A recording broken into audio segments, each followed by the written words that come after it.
نحمده ونستعينه ونستغفره ونؤمن به ونتوكل عليه ونعوذ بالله من شرور أنفسنا ومن سيئات أعمالنا من يهده الله فلا مضل له ومن يضلل فلا هادي له وأشهد أن لا إله إلا الله وحده لا شريك له وأشهد أن محمدا عبده ورسوله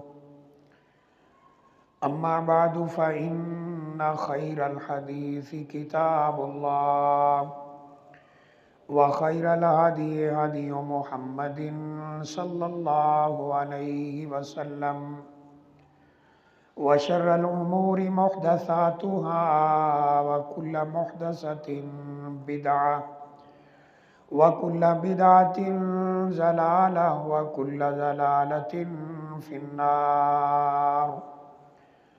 أعوذ بالله من الشيطان الرجيم. بسم الله الرحمن الرحيم.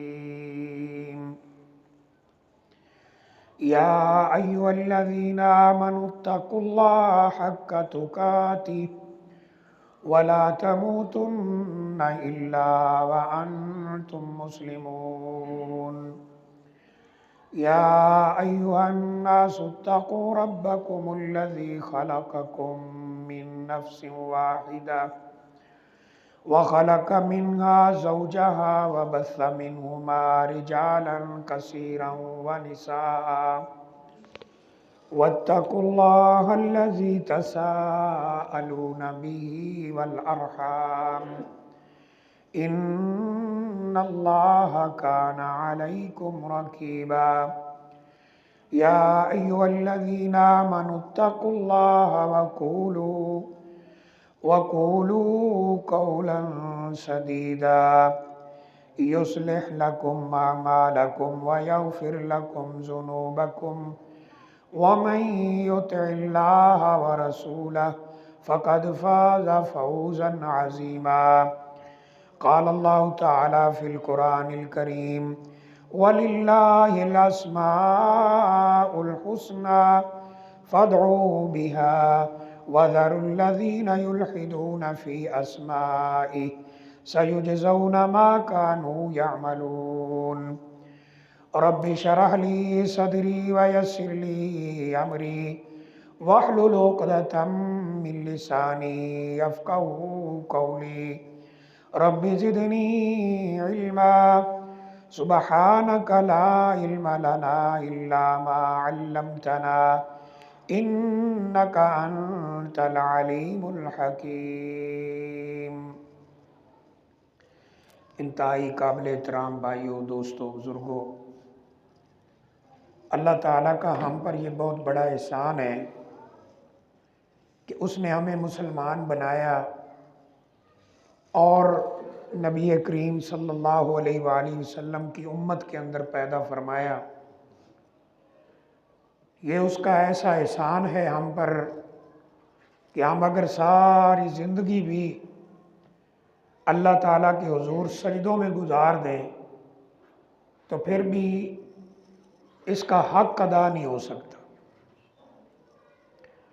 اللہ تعالیٰ نے ہم پر بے شمار احسانات فرمائے ہیں، جن میں سے ایک احسان یہ بھی ہے کہ ہمارا دین، ہمارا اسلام، ہماری تعلیمات وہ بالکل واضح ہیں، ان میں کسی قسم کا کوئی اشکال، کوئی مشکل، کوئی مبہم چیز نہیں ہے.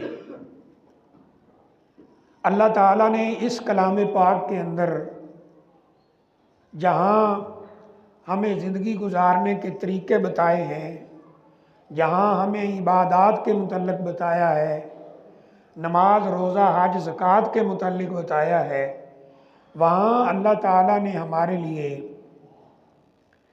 یہ عقیدہ کی باتیں بھی واضح فرمائی کہ ایک مسلمان کا عقیدہ ایمان کیا ہونا چاہیے۔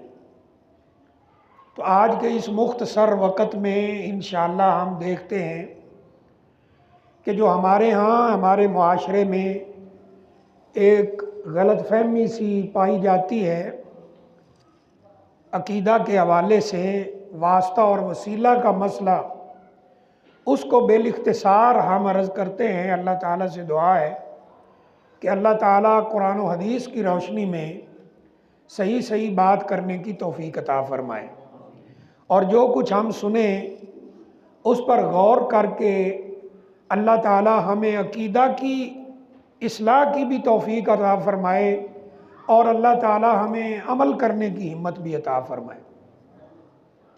دیکھیے ہمارے معاشرے میں میرے بھائیوں، دوستوں، بزرگوں، یہ عقیدہ اور یہ واسطہ اور وسیلہ، اس حساب سے اگر ہم لوگوں کی باتیں جب سنتے ہیں تو ایسے لگتا ہے کہ لوگ دو انتہاؤں کا شکار ہیں۔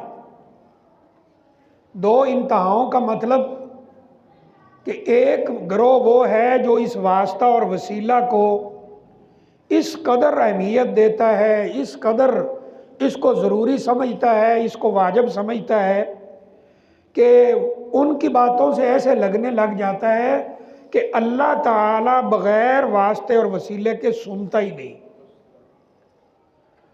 اور ایک طبقہ ان کے مقابلے میں وہ ہے کہ جب ان کی بات بعض دفعہ سنیں تو ان کی باتوں سے ایسے لگنے لگ جاتا ہے کہ شاید کوئی وسیلہ اور واسطہ جائز ہی نہیں۔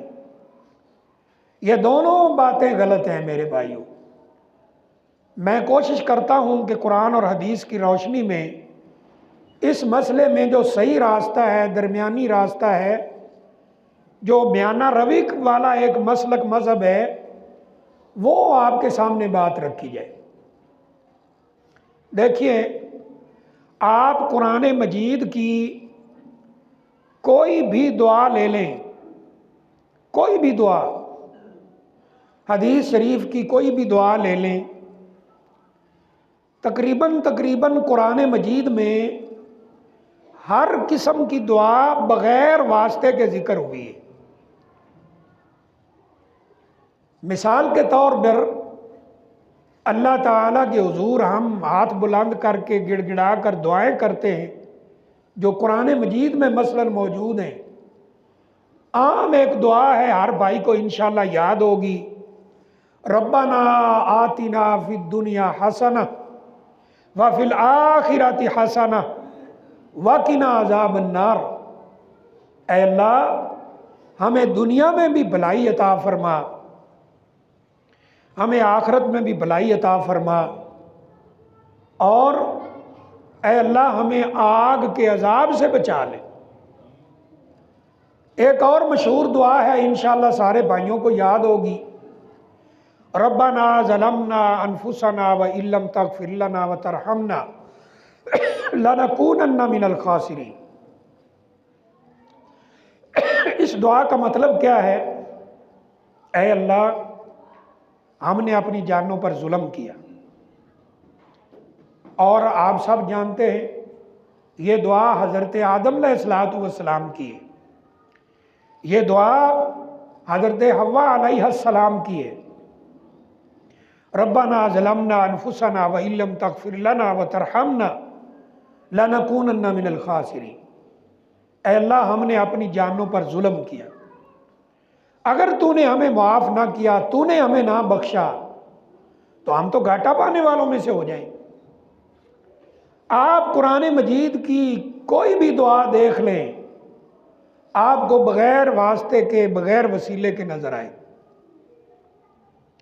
حدیث شریف میں بھی عام دعائیں، عمومی دعائیں بغیر واسطہ کے ہیں، اللہم سے شروع ہو رہی۔ کبھی ہم مسجد آئے، مسجد آنے کی دعا مختصر انشاءاللہ سارے بھائیوں کو یاد ہوگی، ہم کہتے ہیں اللہم افتح لی ابواب رحمتک، اور اس کے جو پچھلے الفاظ ہیں، بسم اللہ والصلاة والسلام علی رسول اللہ، اللہم افتح لی ابواب رحمتی، اے اللہ تیرے پیغمبر پہ درود و سلام ہو، میرے لیے اپنی رحمت کے دروازے کھول۔ اور جاتے ہوئے ہم کہتے ہیں اللہم انی اسألک من فضلک، یا بسم اللہ والصلاۃ والسلام علی رسول اللہ، اللہم انی اسألک من فضلک، اے اللہ میں تجھ سے تیرے فضل کا سوال کرتا ہوں۔ چند ایک دعائیں ہیں حدیث شریف میں جن میں واسطے اور وسیلے کا ذکر ہے، بس وہی بات میں عرض کرنا چاہ رہا ہوں۔ تو قرآن مجید سے، احادیث مبارکہ سے یہ عقیدہ ہمیں سمجھ آتا ہے کہ اللہ تعالیٰ تک اپنی فریاد پہنچانے کے لیے، اللہ تعالیٰ تک اپنی دعا پہنچانے کے لیے، اللہ تعالیٰ تک اپنی التجا پہنچانے کے لیے کسی واسطے کی ضرورت کوئی نہیں ہے، وہ بغیر واسطے کے سنتا ہے۔ ہاں اگر کوئی یہ سوال کرے کہ جی آپ یہ بتائیے کہ اگر ہم کوئی واسطہ وسیلہ دینا چاہیں تو دے سکتے ہیں، کوئی جائز بھی ہے یا نہیں ہے؟ تو یاد رکھیں میرے بھائیوں، 3 قسم کا واسطہ قرآن و حدیث کے دلائل سے ثابت ہوتا ہے، یقین کریں اس کے علاوہ کوئی چیز ثابت نہیں ہوتی۔ ہاں ہمارا ایک مزاج ہے، ہم پھر ڈھکوسلے مارتے ہیں، وہ ایک الگ بات۔ جب آپ کوئی بات خواہ مخواہ کھینچ تان کے ثابت کرنے پر تل جائیں تو پھر کون روک سکتا ہے؟ اگر صاف دل کے ساتھ بات کی جائے تو 3 قسم کے واسطے اور وسیلے جائز ہیں میرے بھائی۔ سب سے پہلا واسطہ جو سب سے بڑا ہے وہ ہے اللہ تعالیٰ کے پیارے پیارے نام اور اللہ تعالیٰ کی پیاری پیاری صفتیں ہیں، ان کا واسطہ دینا ہے۔ اللہ نے قرآن مجید